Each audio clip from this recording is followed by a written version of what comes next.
Hi, everybody. Today I wanted to talk about a case study that involves one of the new and probably ongoing uh, issues of the day, which is the labor shortage.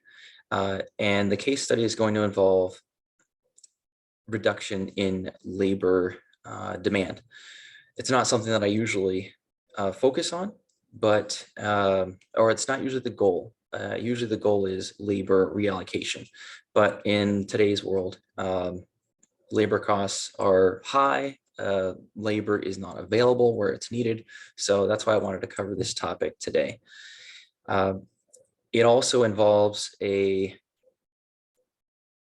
issue that was actually a hidden problem, a couple of hidden problems. So the way it starts off is in this manufacturing environment. The service group uh, notified me of a problem they were having with the product, a tank filter that's reusable. And this was causing problems for the customers that we did sell it at. The facility didn't produce much of it, so it was a low volume, low profit production line, and there was very few places that actually used this product. However, it was the precursor to the high volume, high margin products that they sold, and so a lot of the sales reps as well wouldn't actually sell this product, and they would bypass potential new clients, new customers, because of the quality issues, number one, and the availability of the product as the number two reason. So this is actually a long-standing hidden problem at the company that very few people understood or knew about, because they didn't understand all the different parts of the company between the manufacturing, sales, and service. They weren't all talking to each other. The word had gotten around in the past, but it had gotten lost and deprioritized. So what happened is I went in there and actually talked to a new operator that had only been there for maybe 2 or 3 weeks. Spent about 15 minutes with him, and we brainstormed together and came up with a new way of addressing this issue.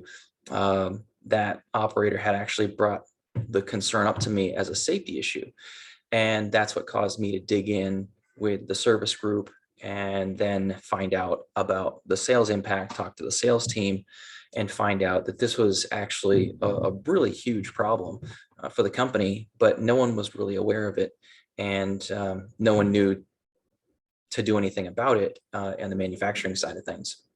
So what we did is just took some time to plan out the work, looked at the steps of the process, and changed the order of the steps around. So we didn't actually spend any money, but we were able to, in a matter of probably 15 to 20 minutes, plan out a new process to go through producing these tanks for the customer.